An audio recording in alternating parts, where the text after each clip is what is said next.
Joining me live once again, we've got Larry Nichols coming to us live from Arkansas. Larry, how are you? Hey, I'm all right. How are you, Mr. Jason? I am doing very well, Larry. You know, your segment has become one of the most popular. People, I think, love hearing your insights. I think even the people that don't like you like listening, Larry, you know. And I mean, listen, here's the thing, Larry, you're a political pundit, right? You're a guy who's worked with the Clintons. You've got firsthand experience with them, and every week on Tuesdays at 3 p.m. Eastern, you and I are getting together. We're talking about these things, and in the cases where you have firsthand experience, you're sharing that experience with us. And in the cases where you don't, you're commenting as anyone who is just observing the political landscape and giving us your unique insights. Well, you know, Jason, it's very important to me that there be three rules of conduct. Number one, if I say something, I must be forced to prove it. You know, whatever I say, if I say it's for real, then it's got to be proven. The second is if I got it out of some publication, then I need this quote where I got it, you know, what article I'm referring to. But then the third one is my opinion. And I try, as you know, I try very hard when it's my opinion to say it's just my opinion, and my opinion's like everybody else's. Right. So that's the rules by which I try to stay within. And this program has been fantastic in waking a lot of people up to things that, you know, Jason, I live with it every day. And it's hard for me oftentimes to put myself in the shoes of your audience. You know, they haven't done this all their life. Yep. They haven't been involved with all these people. And so I guess to that end, maybe you and I are helpful. I would hope. I think so. I mean, that's the thing, Larry. It's information, it's a talk show, it's entertainment for some people. They like to hear what you have to say, they like to hear what I have to say, they like to hear the topics that we cover. You know, it's also important for people to remember that they can visit your website, Larry. Of course, it's available on nicholslive.com, and in addition to the broadcasts that you do with me, you're putting blog posts on there. People can send money to you if they want to financially support you. There's a donate button there. You've got all kinds of different information. And is there anything on Nichols Live this week that you wanted to bring people's attention to? Well, there's going to be. It's not there yet, but there's going to. Number one, our mission, my mission, and anybody that wants to come along, we've got to save Trump from impeachment. I assure you, the day they swear in all the Democrats to the House, immediately they're going to move towards impeachment. Yeah. And Jason, if he gets impeached by the House, so that people understand this, the House is kind of like a grand jury in the criminal proceeding. They will adjudicate the case, and if they determine to impeach him, then it's turned over to the Senate, and in this parallel, the Senate would be a trial. And then the Senate will vote whether or not to complete the impeachment. Now, what I know, and I think what you know, is if the House votes to impeach Trump, when it gets to the Senate, we don't have enough, even though we've got more Republicans than Democrats, the problem is half of those Republicans, maybe not half, but certainly a third, are technically never Trumpers. Right. So if it gets served up to the Senate, he's gone. So that tells us where our battle line is drawn. We've got to stop the House from impeaching Donald Trump. And so we're going to use a technique that I've used over the years, and it's been extremely successful. You have to understand, Jason, first and foremost, the only thing these congressional people value, They don't care about you. They don't care about me. They don't care about their constituents. They care about nothing except one thing, their job. Power. Their job. And they are weak on that point. So we're developing a script that when the Democrats take over the House, as these guys start standing up and start trying to move in on Trump, we've got a script, and we're going to get thousands of people to call that congressman's office and let him know that if he participates in impeaching President Trump, that there are enough of us, we have enough of the mouth, we will get the word out that they will never hold office again, ever. Right. And you won't believe how that scares them into action. They will do, maybe not in the beginning, but they will do what we demand if we're strong enough with the numbers of people to call and read the script. That's going to be on there. There's also a letter going to be on there. Right now it's a 3-page letter, which is way too long. But it's a letter from me to President Trump stating that we are behind him, that we intend to help any way we can. And then hopefully we'll get a lot of people to go on the letter with me just to sign on to it. Right. It won't cost anything. We just need them to, we need Trump to know that we're out here, Jason.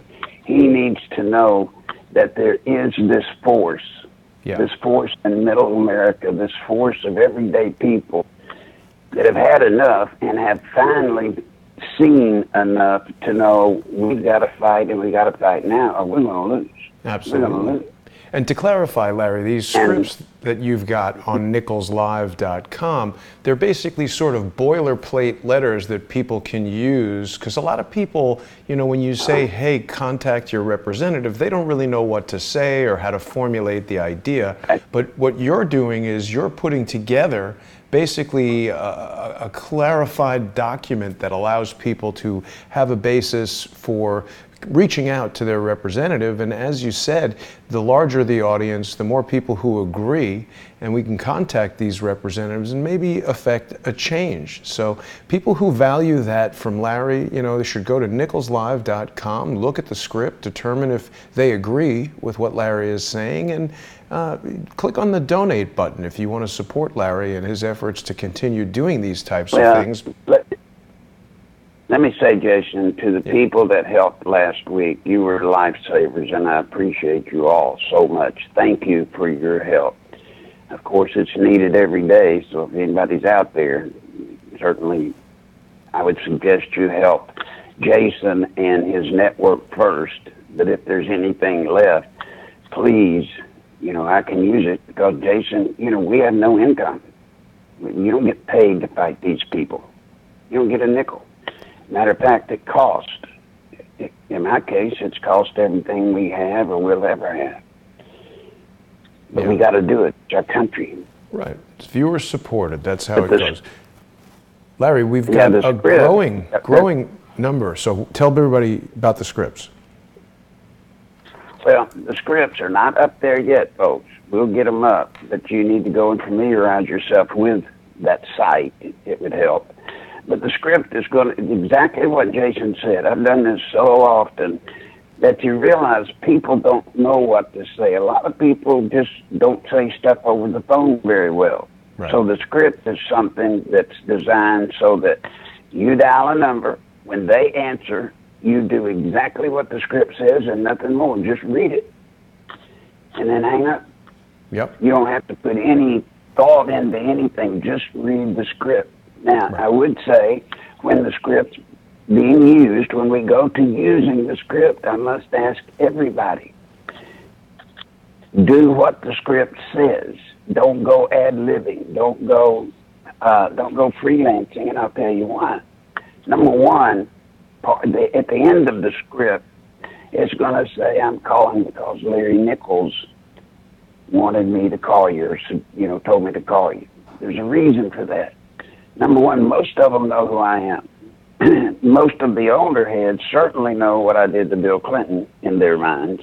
And so that puts an element of legitimacy to it, number one. And then number two, it shows that we're a force. It shows that we're I don't know what you say, Jason. Solidarity. It shows that a group, yes, a group, and we've got to do it. We've got to do it. But the script's going to be similar to, you know, Mr. Congressman. All right, well, first off, his Congressman's name is Nichols. You don't say Congressman Nichols or Mr. Nichols. You say Nichols. Nichols, I'm calling to let you know, if you participate in any way in trying to impeach President Trump based off of what we have or what's known, which is nothing, then I'm here to tell you that I will devote all of my time, my family, my friends, night and day, to see to it that you never hold political office ever again. You see, it's that element of hate that they fear. When they know they pushed your button, Jason, to the point where that's it, I've had it, that's when they know it's time to back off. And that's what our scripts are designed to play off of. We're going to let them know we've had it. Now, Right. One of the things that's going to happen, and this probably has happened to many in the audience, you know, you go call in your congressman, first thing they say, well, you're not in my district, so I don't have to listen to you. Let me remind you to remind them. When they take a seat in our House of Representatives, they become a representative of the United States of America, not just to their little district. Right. They represent all of us. So don't take that from them. Don't let that line slip by. Yeah. Just don't do it. But that's basically what the script says. Now, the reason I put my name at the end of it is to let them know that if you don't think I'll do what I say, you need to dial 1-800-BILL-CLINTON and ask him, if Larry Nichols says he's going to do something, does he stay with it until it's done? Right.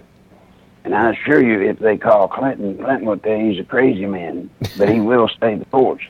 We will stay the course, Jason. We will. And we'll get to we'll get to more about Bill Clinton in a moment. Another valuable thing you've got there at nicholslive.com, Larry, is a compilation of the phone numbers of the different representatives. So, you know, certainly people are free to contact their representatives by phone, by email, by letter, on Twitter, by any means that they want. And I certainly hope that nicholslive.com and my conversations with Larry will inspire people to do that, because we really do need to interact with these congressional representatives. People have seen me in the past actually go to Congress. So even if there's something in Larry's scripts that maybe isn't 100% what you agree with, hopefully this will inspire you to contact the congressman. Larry's got some past scripts there about Peter Strzok's wife. And again, I hope that Larry is inspiring people to take action, because, you know, Larry, a lot of people sit at home and they just don't even know what they can do. They want to see some change. So hopefully we're inspiring that.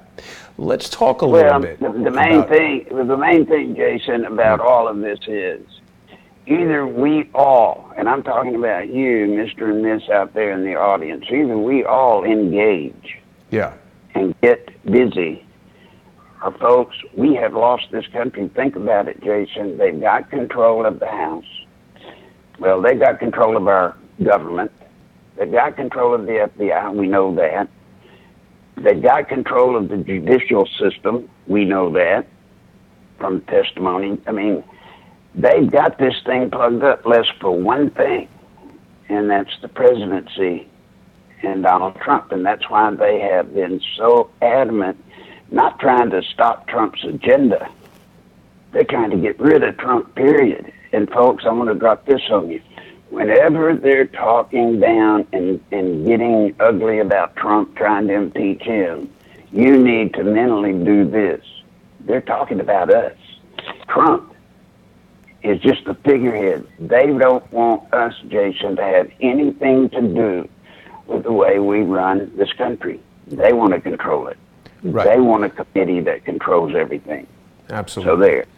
And Larry, people want to hear your take on George Herbert Walker Bush, obviously 41st President of the United States. He's just recently died. One of the things that, well, Bush was very effective at covering up a lot of things, but one of the things that he was very effective in distancing himself from was the Iran Contra scandal.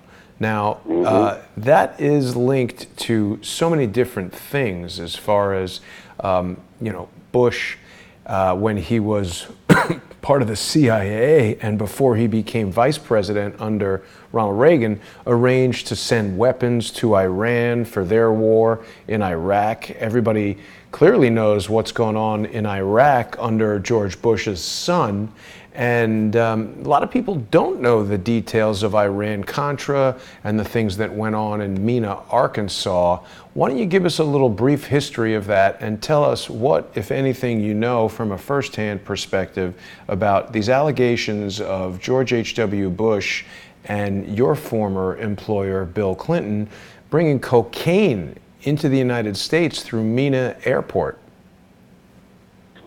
Well, first off, let me say, Bill Simmons was the AP reporter that they used to get me when I first started coming out against Bill Clinton.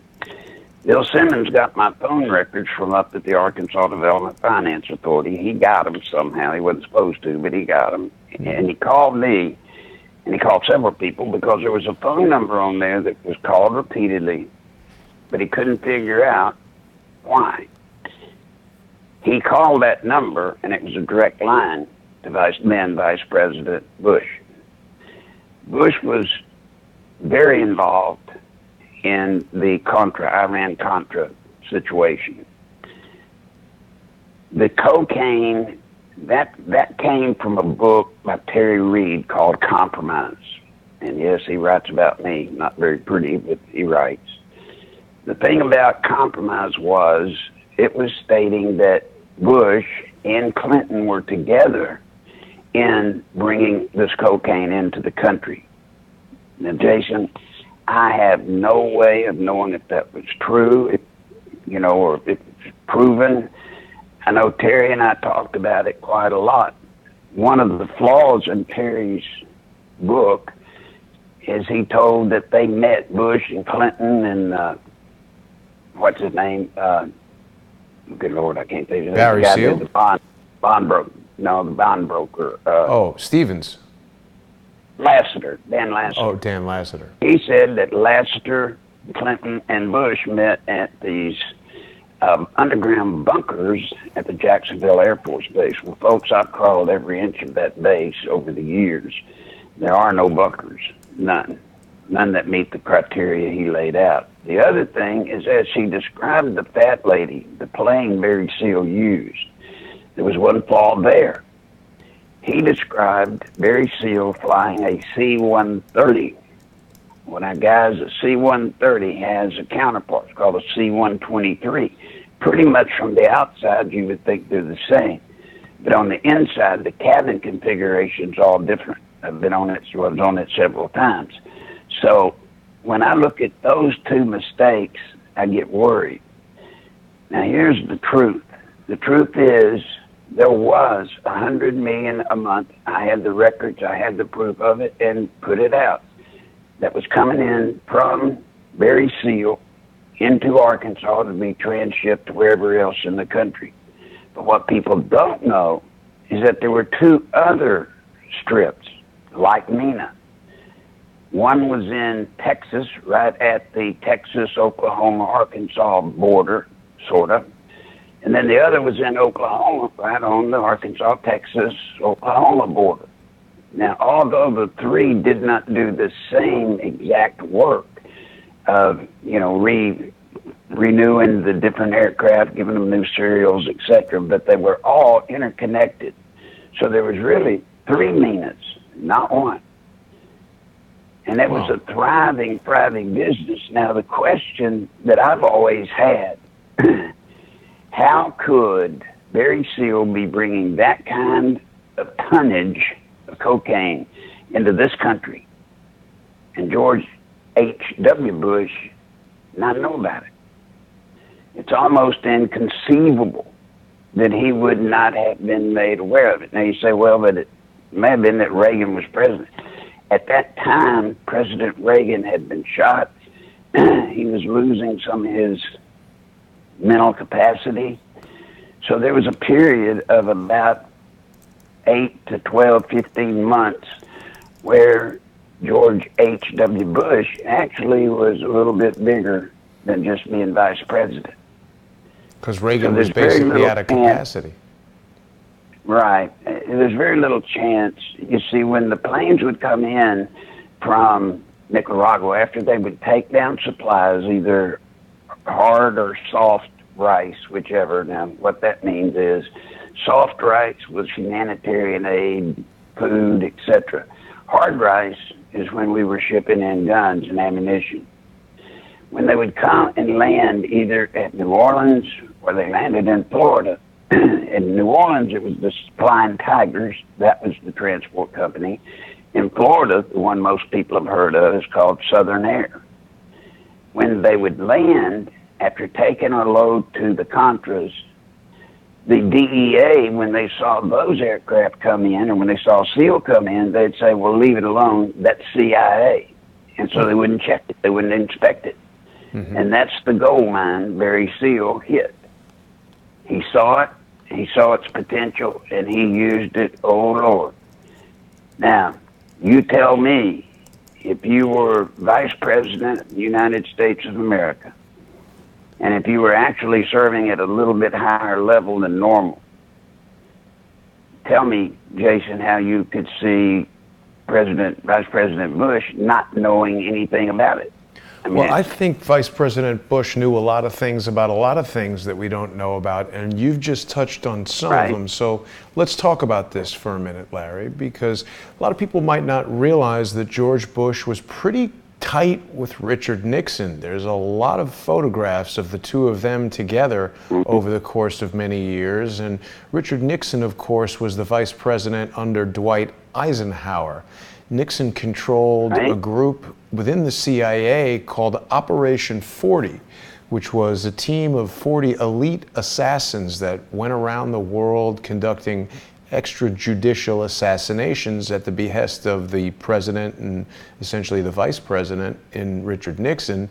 And this is the same group that wanted to assassinate Fidel Castro, who became quite angry with President Kennedy when he learned of this plan, and Kennedy basically said that the president and the Congress were intended to decide where the United States goes to war, and that the CIA was merely to process intelligence and bring it to the president and the Joint Chiefs of Staff. But the members of Operation 40 didn't like this, and they did not like Kennedy's refusal to provide air support to the operation in the Bay of Pigs, and many of them were killed. And a lot of people believe that Operation 40 turned its attention toward President Kennedy and was involved in his assassination. So there's numerous photographs of George H.W. Bush and Richard Nixon hanging out and obviously in close communication throughout their careers. What, if anything, can you say about that? Well, actually not much, other than to say that Washington, D.C. is a flush, Jason, with criminal things of all types. Right. That's the mega center. That's where there's not a politician sitting up there right now that's not dirty in some area. And they use that. That's one of the first things they do when a new senator or congressman are elected.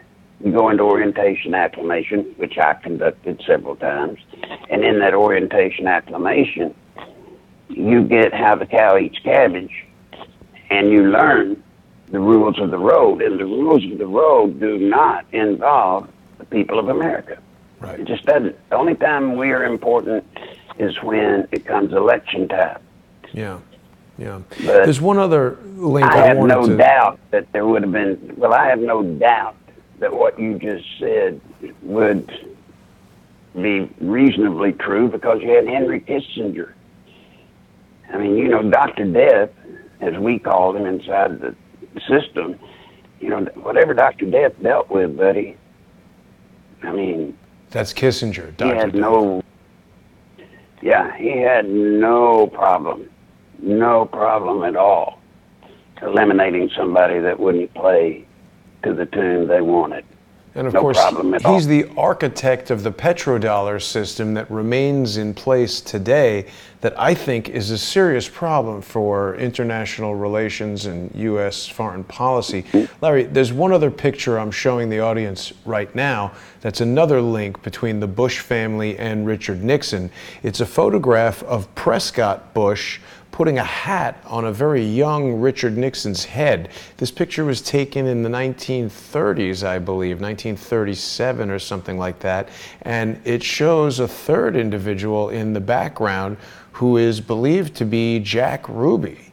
And it's quite an interesting connection that Jack Ruby would be hanging out with Prescott Bush and Richard Nixon. But I mean, again, you know, there was no internet, there was no crowdsource the truth, there was no individual citizen journalism back then. So, you know, these guys never necessarily thought these pieces would be put together. And I believe this has been positively identified as Jack Ruby, in part because this individual seems to have a lazy eye, strabismus or whatever causes that, and Jack Ruby was known to have that.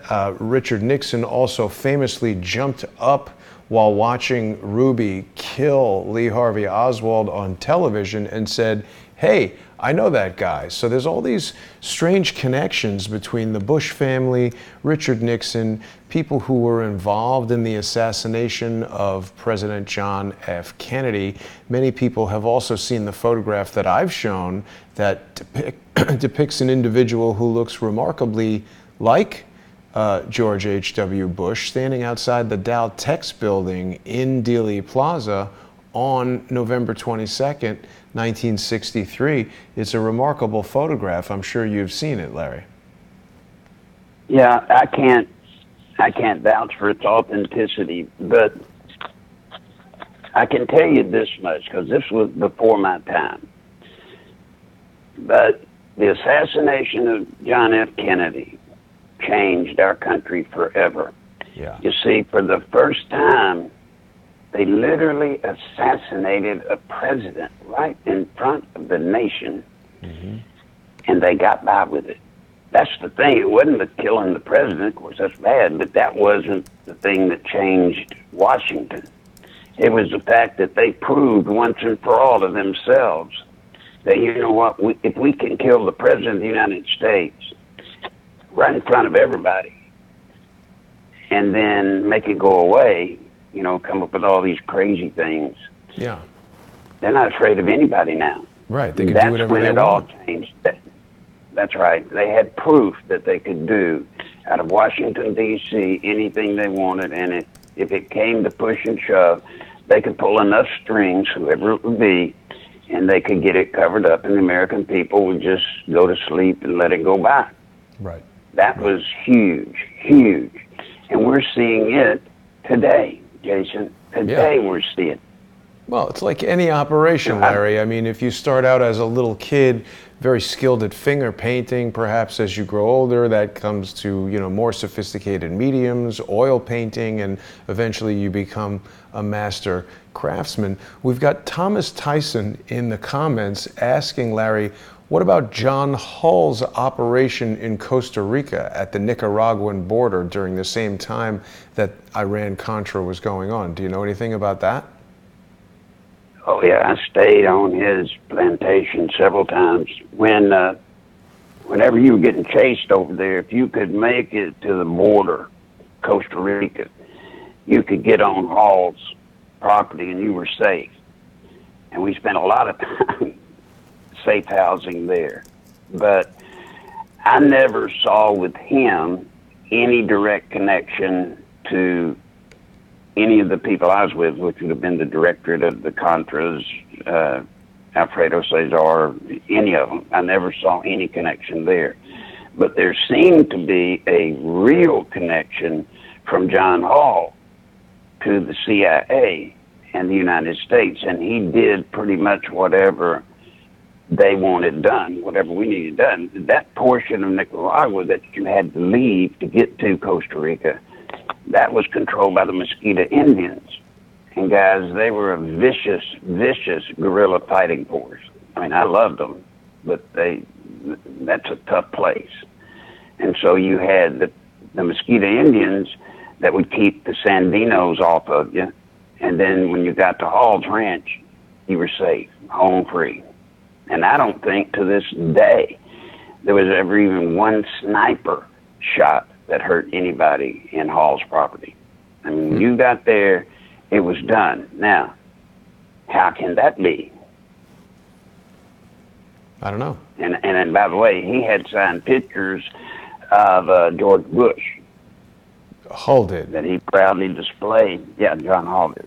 It's odd. He had a picture of Reagan, but he didn't have a signed one. He had a signed autograph picture from Bush.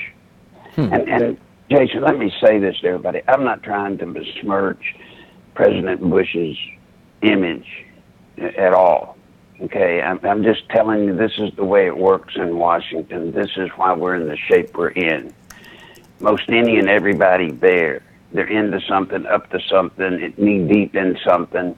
And that's why I told you early on, they don't want to beat Donald Trump's agenda like they do most of the time when the other party wins the presidency. The out party devotes itself to killing their agenda. They're not doing that with Trump. They've never done that with Trump. They want him. They want him out.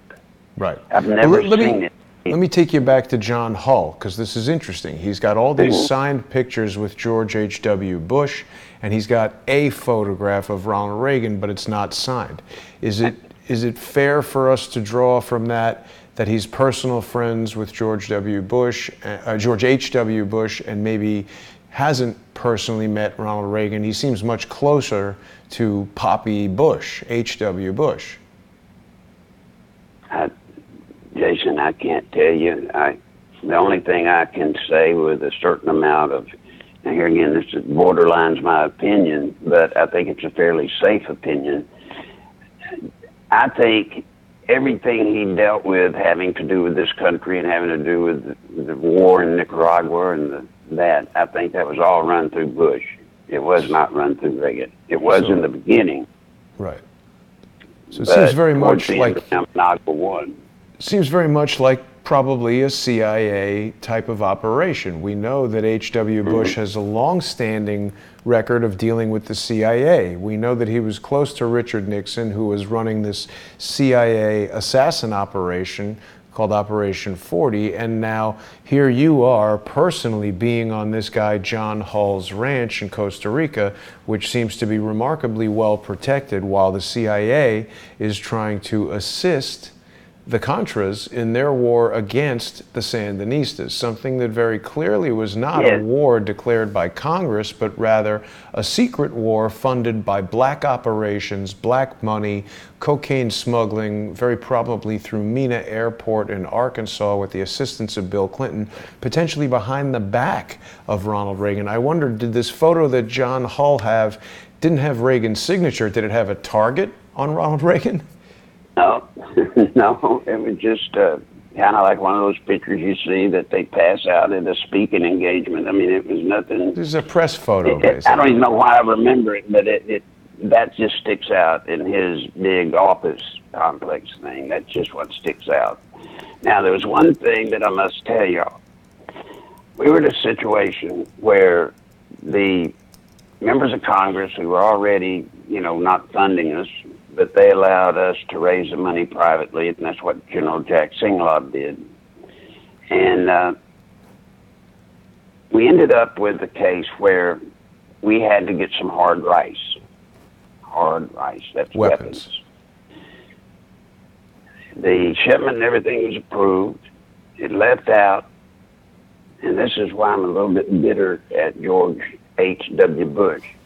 It left out.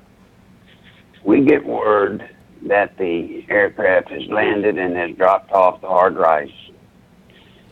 But much to our chagrin, they dropped it right into a warehouse in downtown Managua, Nicaragua. So there was no way the Contras could get in there to get that stuff. As a matter of fact, that one load is what prompted and caused us to go into Managua 1. That's when we knew, and I told all the directorate, I stood up in front of them and told them, You know, Bush is not supporting this war. He is not going to support it. This trick was his. This was George H.W. Bush's trick, putting that stuff where he did. That way he gets to say he complied, they shipped the hard rice, but sending it where they did, he knew that was a death blow to the Contras. He knew it. I thought he wanted to help the Contras. Why did he want to deal them a death blow? Look, you would have to ask him about that. All I can tell you is when Ronald Reagan left office and George H.W. Bush took office, the whole area of the Nicaraguan conflict changed. It was supported in word, but not in deed. And there was one man pulling the trigger for all of that, and that was President Bush. So, Larry, is it possible that Bush just wanted to sort of play both sides against each other and extract resources, which in this case was cocaine and the black money that would be, you know, coming from that to fund other CIA operations? I mean, it seems like they definitely had an issue there. They wanted to foment discord in Iraq and throughout the Middle East. They seem to have had a decades-long plan for creating wars there. And I mean, look, now the war in Iraq that was a covert funded operation during Iran Contra, which they were giving weapons to Iran to start a war with Iraq. Now it's over. There's trillions of dollars of taxpayer money that goes to corporations that H.W. Bush and now his heirs are huge stockholders in companies like, you know, Halliburton and the Carlyle Group and all that. Well, you can pretty well brand a president.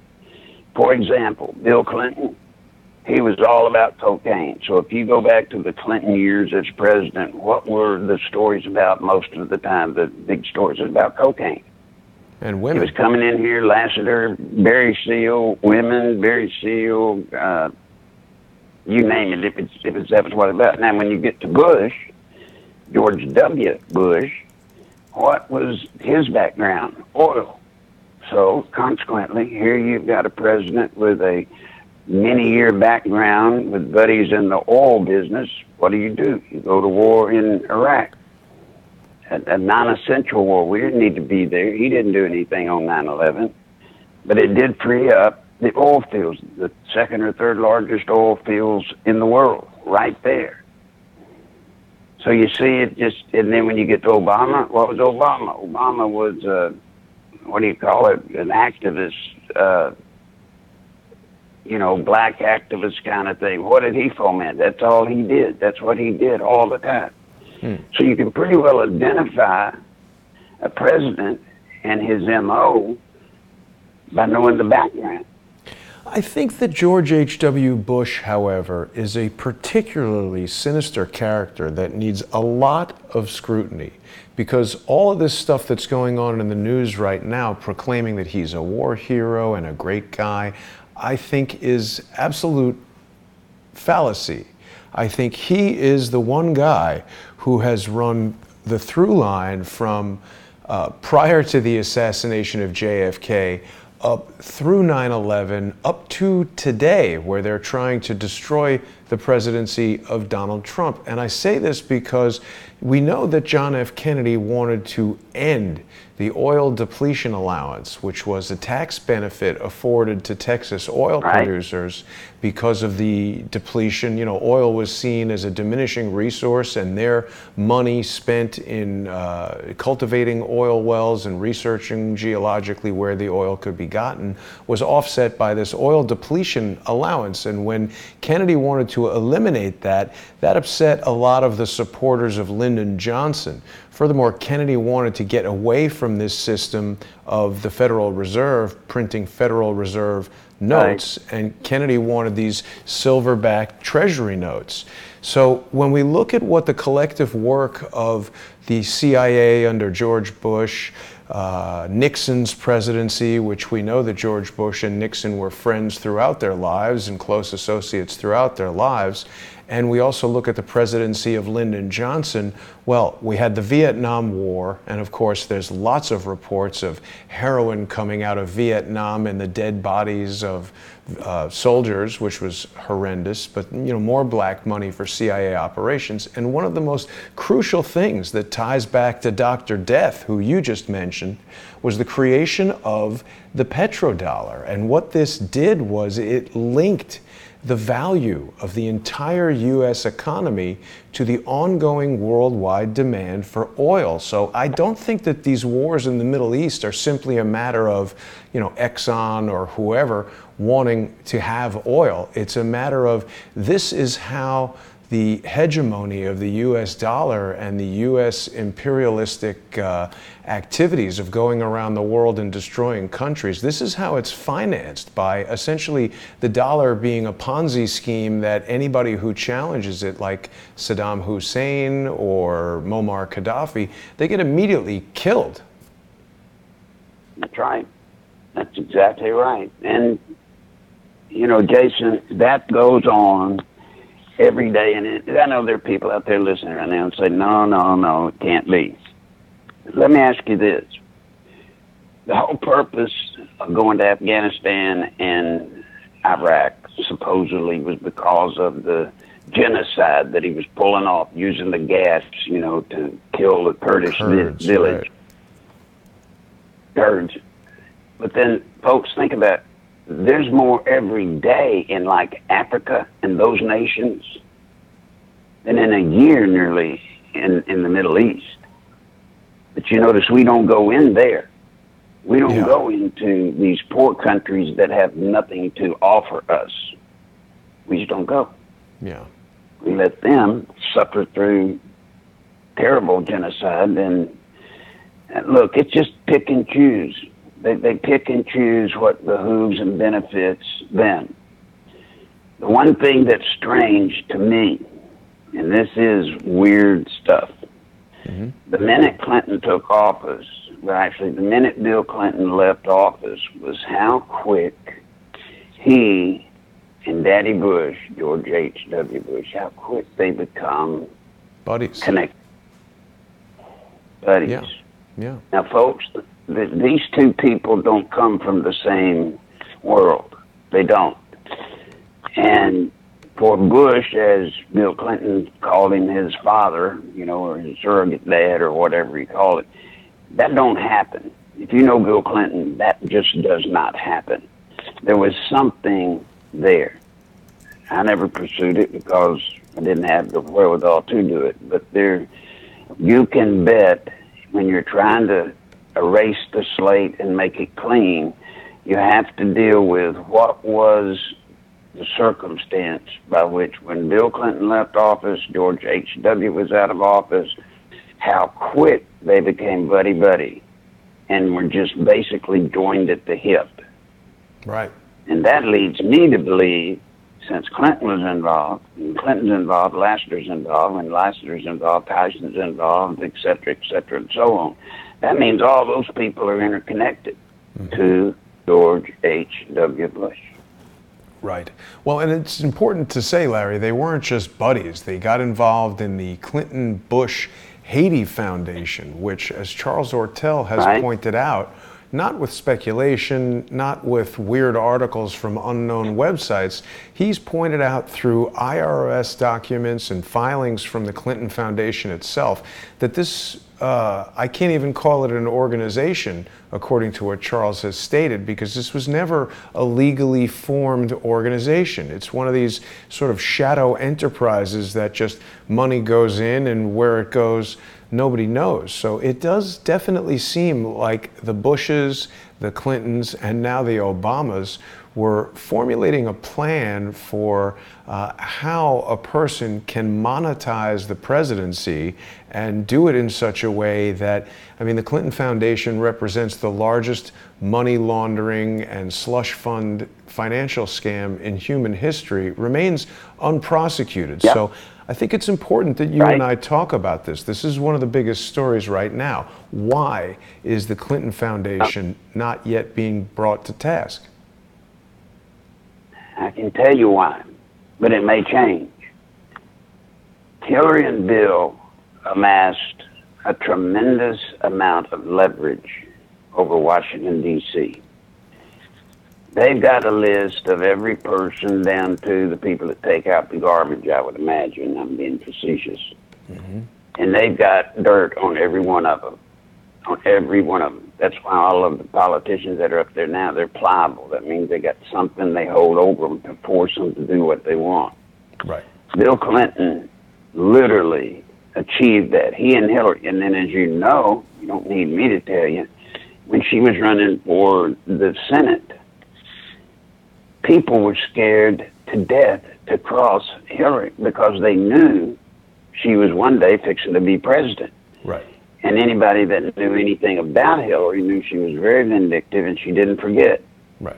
So they literally had this whole superstructure on its knees, and that's why it's impossible. It's impossible for somebody to be investigated, for them to find what they found on Hillary and that server junk, just that alone. It's impossible to believe that if any one of us had been caught in a similar situation, that there would have been no prosecution. We would have already been prosecuted and already be spending time in jail. Absolutely. But they can't touch Hillary.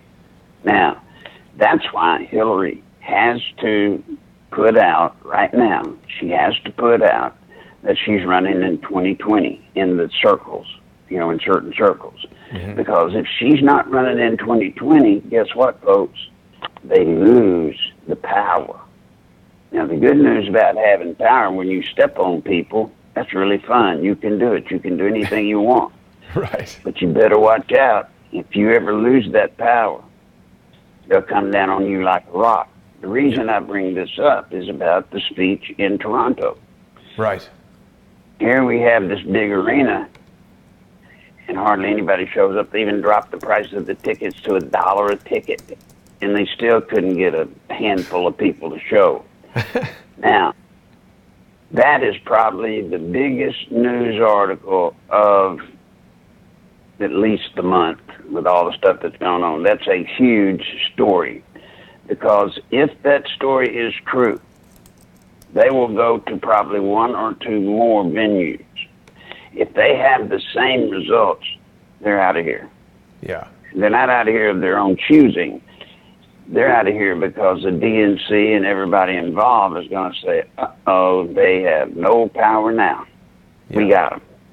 And then they'll make their lives miserable. I've speculated, Larry, that Hillary wants to announce a 2020 run so that any kind of investigation into her server, her destruction of classified information, her transmission of classified information, destruction of evidence, etc., she could spin that as, oh, this is just, a political attack from my opponent. Right. And I think that's a part of the reason, don't you?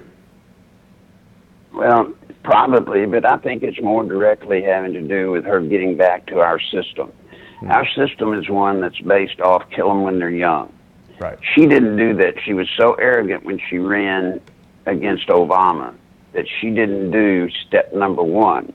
Step number one is you get in the race early, and then as people start to get in the race against you, you go to them and say, like in Obama's case, Obama, you're a young guy, you got a great future, but this is not the time for you to run, and you run them out of the race.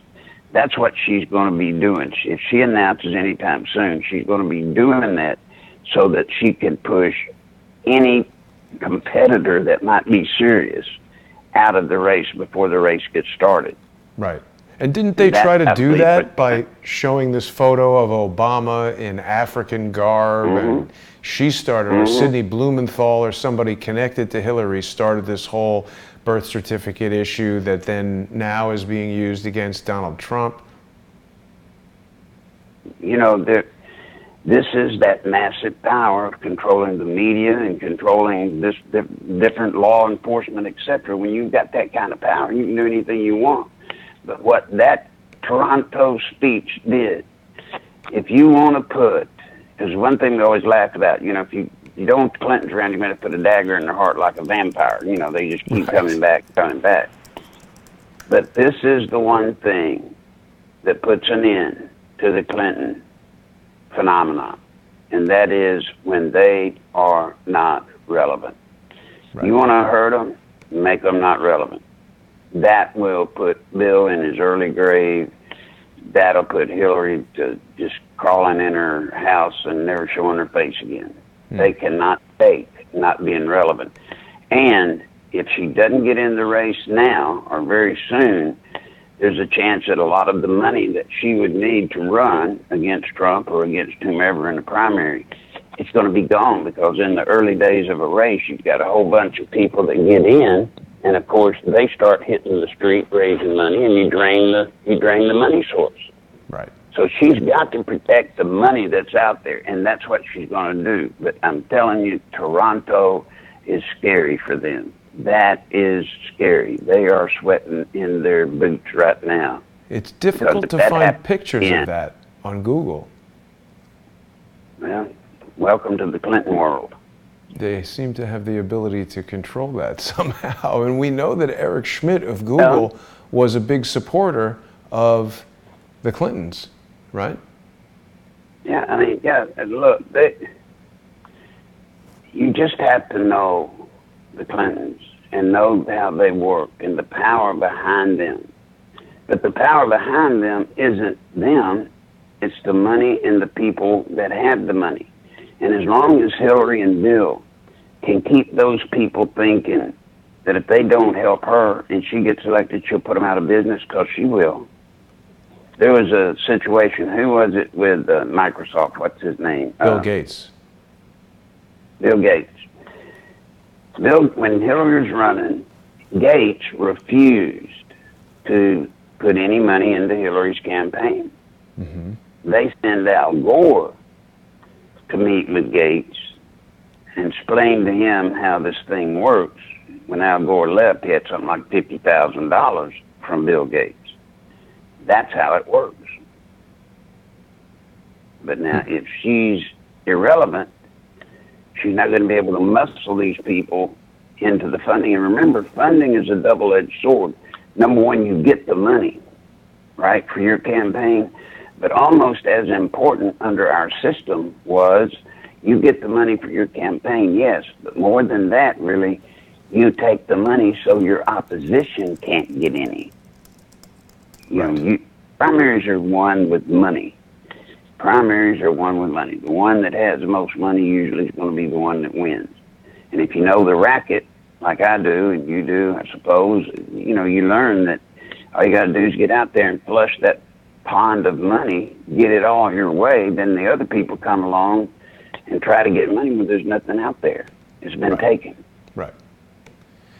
Let me take you back for a minute, Larry, to the days of JFK.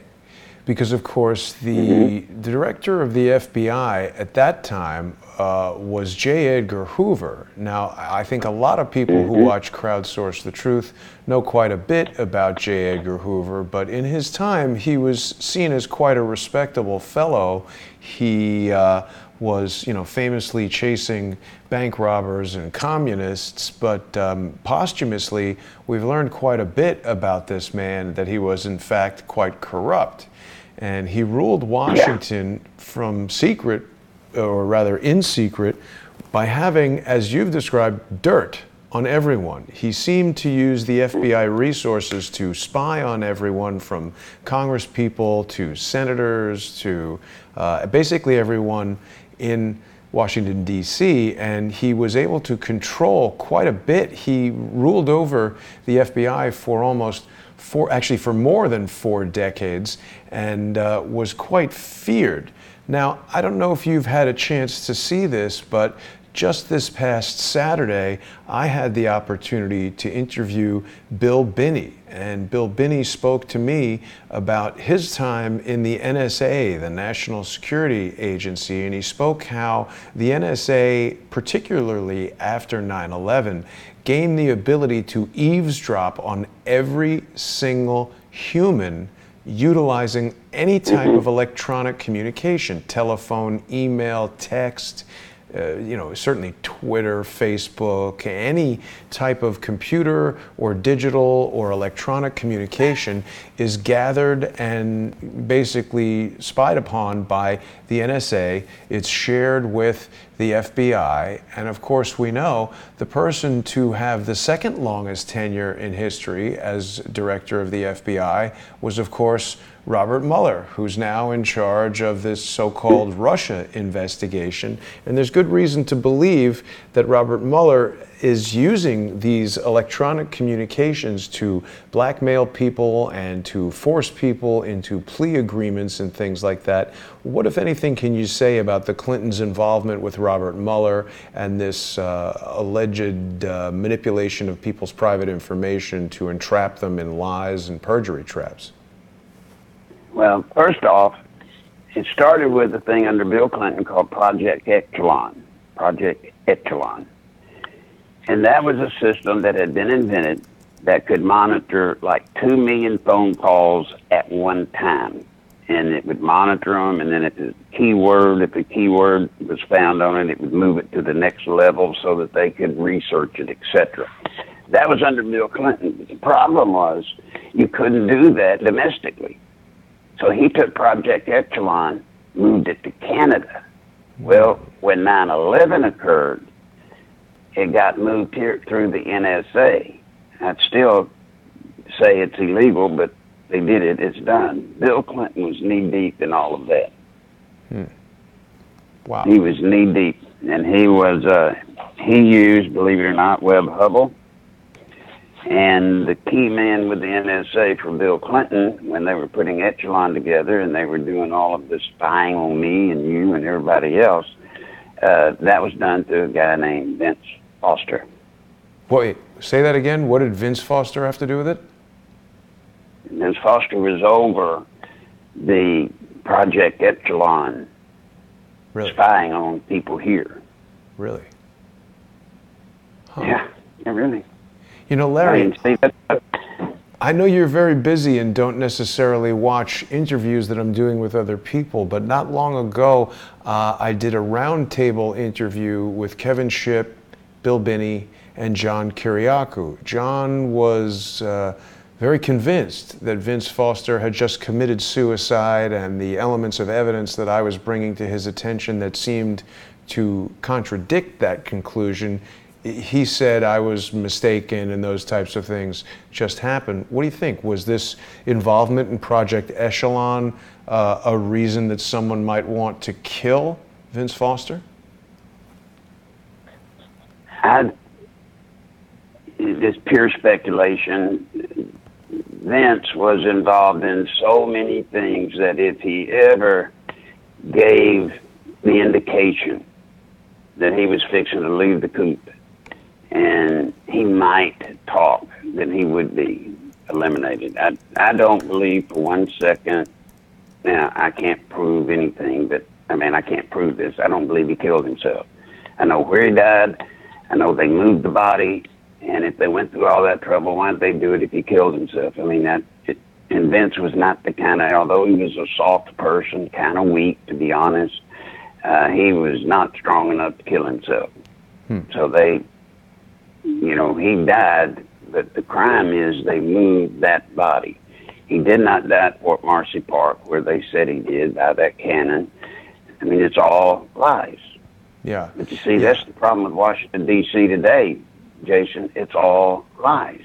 Well, and speculation is one thing, and it's interesting, particularly when it comes from someone like you, whose opinion is quite informed, and you might know a lot of the incidents and details surrounding this that people don't know. But there's been so much evidence presented that contradicts this notion that he killed himself. In my view, one of the most compelling aspects of this case is, first of all, there's a lot of strange coincidences, like the crime scene photos were all overexposed in the photo lab at the police station, which, I mean, overexposing photographs during the processing stage is like something that the first couple days of photo class in high school might have happened to the worst students in the photo class, but it's so difficult to imagine a professional photographer, particularly one working for the police with important evidence, would overexpose 2 rolls of film.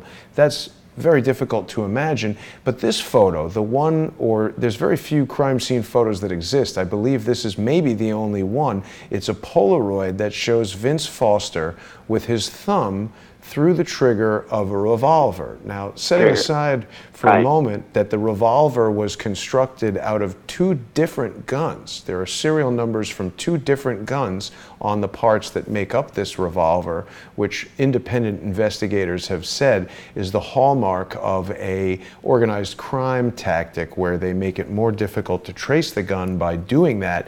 It also was reported by 2 separate investigators who had investigated collectively more than 30 gun-in-mouth suicides. Both of these independent investigators, in Chris Ruddy's book and in a follow-up documentary, said that in none of those suicide cases did the gun remain in the dead guy's hand, because the explosive recoil... I'm the guy that worked with Chris. Yeah. I'm the guy that worked with Ruddy when we developed that. That's true. Well, it's obvious even to a lay person. Say again? Now, there's one big thing that nobody talks about. What's that? The thumb in the gun was in his right hand. Vince Foster was a cripple. He was left-handed totally. He couldn't pick a pea up with a fork with his right hand. I did not know that. He had to do it with his left. Yep. Now, there's another thing that I find to be significant, but nobody else seems to. Where he died was at an old senator from Louisiana's house that Larry Wallace and Vince Foster had sublet for them to have cat house. If he were found there, where the blood stain was still in the concrete, if he were found there, he would have been under D.C. police. Right. But look what they did. They moved the body to Fort Marcy Park, which did what? Put it in the investigation under the park police. Well, the other thing they did, Larry, was... Boy Scout.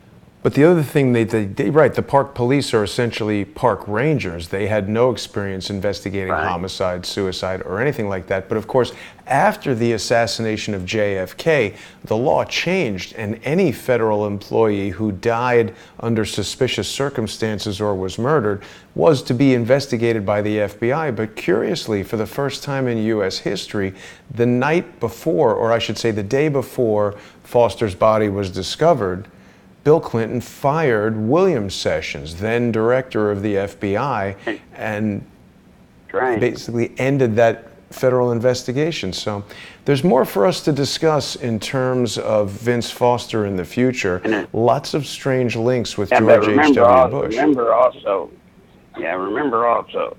that they fixed it to where the park police blocked the FBI from doing any investigation into the Foster death until a week later. How'd they do that? They I can't tell you the technical way they did it. I just know they did. They got an order from a judge, and it put a block on the FBI participating until the park police completed their investigation. Then they could get involved. Right. Yeah. Janet Reno had something to do with it, I think. Right. So they did a good job of making sure they controlled that investigation. That seems to be the way they like to do investigations, when their people who they control are conducting the investigations. That's a pattern and practice the Clintons have displayed regularly. Larry, we have basically run out of time, but I want to remind people that you can go to nicholslive.com and read more about Larry. He's got blog posts there. He's got scripts that you can use to contact your representatives. And of course, if you like Larry and enjoy these conversations, or even if you don't, if you're listening, it's important that you financially support Larry by going to nicholslive.com. You can send him money by PayPal, and you know, this is how Larry is supporting himself. Yeah, PayPal is nicholslive at AOL.com. Nicholslive at AOL.com. And I remind everybody, this is the holiday season, and being flat broke during this period of time is kind of tough. But Jason, again, I say, your program, folks, I wouldn't be here if it wasn't for Jason. You wouldn't hear anything that I know if it's worth anything, but if it is, you wouldn't hear any of it were it not for Jason. And I'm telling you, the system that you have put in, Jason, is the perfect one for the time, so that you're not backed by some corporate sponsor telling you what to do. You're not under the thumb of some radio network squeezing you. Right. Absolutely. Tell them about your network. I appreciate your support, Larry. People, of course, can go to patreon.com/crowdsource the truth and become sponsors. It is critically important. You know, the number one way, Larry, that opponents of this information, people who are supporting Robert Mueller's, criminal terrorist tactics in cornering people in perjury traps, the number one way they want to stop me from speaking to you, from speaking to Bill Binney, speaking to Charles Ortel, the various people that come on the show, is that they want to attack the finances, they want to attack my credibility. So people who like this show and value the information that we're bringing out, I hope you will become sponsors at patreon.com/crowdsource the truth. I want to thank Larry Nichols for joining me again. We'll be back next week at 3 p.m. Larry, take care of yourself. I'll see you next week. You bet. Jason, Thanks. Thank you so much. See you all. Thanks, everybody, for watching. See you tonight for More Pain at 8 p.m. Eastern. Tune in for that. Only on Patreon.